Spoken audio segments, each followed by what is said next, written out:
Mirjana Delić, moja sagovornica, ovdje smo u Kočevju, hramovna slava Pravoslavne crkve ovdje u Kočevju i ujedno jedna zaista velika, možemo reći, zabava ovdje u Kočevju. Ajde da krenemo nekako iz početka. Kada je u pitanju kulturno-umjetničko društvo koje okuplja Srbe ovdje, koliko on dugo postoji, kada je osnovano, koliko ima članova, gdje se putujete, gdje se vidite? Poštovanje. Srpsko kulturno-umjetničko društvo postoji od 2010. godine. Tad smo nekako riješili da to osnovimo društvo, da skupimo sve Srbe u Kočevju i okolini, da širimo srpsku tradiciju, da očuvamo srpsku tradiciju i evo mi trajemo već 16. godinu. Drago nam je da se družimo, mnogo putujemo, surađujemo i s drugima društvima iz Slovenije, iz okoline, iz Bosne, Srbije, nema veze Italije, iz svih evropskih zemalja. Tako da u posljednje vrijeme imamo malo problema s putovanjima, pošto nam je sve poskupilo, ali držite se. Držimo se, nastojimo da to sve održimo. Koliko je sad tu recimo ta cijela priča koja se zove Savez srpskih društava Slovenije bitna da se održite, da se družite i da obezbedite i uslove za putovanje? Mnogo je bitno. Nama pomaže, prvenstveno nama pomaže opština Kočevje. Oni nam stvarno iziđu u susret, ne daju nam mnogo, ali uvijek nam nešto daju i dosta doprinose tome. Sad, Savez srpskih društava, moje mišljenje je da oni malo više daju ovim većima, ali oni su i zaslužniji za cijelu tu priču. Tako da nemamo riječi. Sve je to pošteno, sve je fair. Mi manji moramo da nastojimo sami da sebe obezbijedimo.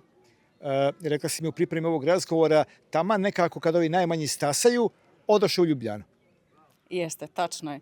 Mi u Kočevu imamo samo nekoliko srednjih škola, tako da dječica čim malo porastu, kad krenu u srednju školu ili najkasnije na fakultet, ode nam omladina, ima nas nekoliko starijih što to nekako očuvamo. Naše društvo ima folklornu sekciju, ima pjevačku sekciju, ali uvijek se družimo da tim mladim pokažemo i kako smo se mi nekad igrali, naši stariji, recimo naše bake, šta se je kuvalo u to vrijeme, kako se je spremalo, kako se je oblačilo, kako se je ponašalo u to vrijeme. To se meni čini najbitnije, da znamo kako se ponašati, toga više nema. Sad smo svi online na brzinu, sve ajmo gas. To, ne možemo mi više da usporimo, ali nažalost tako je kako je. Mirjana, čini se da su upravo kudovi ostali nekako i čini se i posljednji način kako da se običaj i tradicija prenose s koljena na koljeno. Jeste, u pravu ste.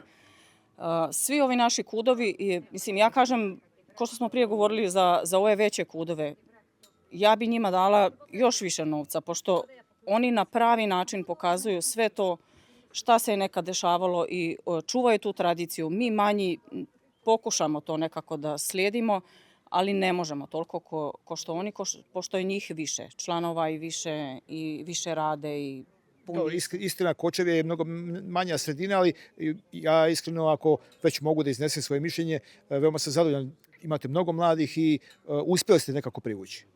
Mi privlačimo mlade, mi nastojimo, slavimo slavu crkve, slavu društva, uvijek se nešto dešava u našoj okolini i privučemo tu omladinu. Ali kažem vam, kad krenu u srednju školu ili dalje, oni odoše. Ali to je sve logično, tako je u svim manjim gradovima i tako i kod nas. Čim ih najviše privučete? Da li je to baš očuvanje tradicije, običaja, da li su to putovanja, da li su to druženje, da li su to nastupi? Šta je to što je danas mladima u ovoj eri digitalizacije i digitalnih tehnologija najzanimljivije? Pa ja mislim da mladi, ako roditelji kažu, lijepo je da znaš da igraš kolo, lijepo je da vidiš kako se je nekad nešto radilo, kako se je igralo, kako se je učilo, kako nema veze, i kad roditelji dovedu svoju djecu, to je onda pravi početak. Ako nema roditelja, to je jednom, dva put, pol godine, godinu dana i djeca odoše. A čim djeca malo uđu u to, nisu toliko bitna ni putovanja, bitna su druženje. Djeca se vole, djeca se zavole jedni druge. To je druženje do kraja života. Iako se ne vide 100 godina, oni znaju komu šta znači. Mirjana, evo na kraju, kakvi su planovi za ovu godinu, gdje ćete sve putovati, gdje ćete sve ići, imate li već taj neki plan napisan u glavi negdje? Pa prvo putovanje nam je sad za Banja Luku. Idemo, tamo se družimo s 1, 2, 3 društva.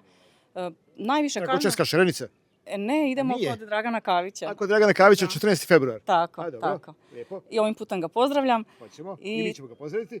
Hvala. I tako da, mislim, mi, kažem vam, sad nam je problem su nam financije, tako da Bosna nam je još nekako, Italija, Slovenija, te obližnje države, pošto put je skup, ali nastojimo da putujemo i negdje dalje.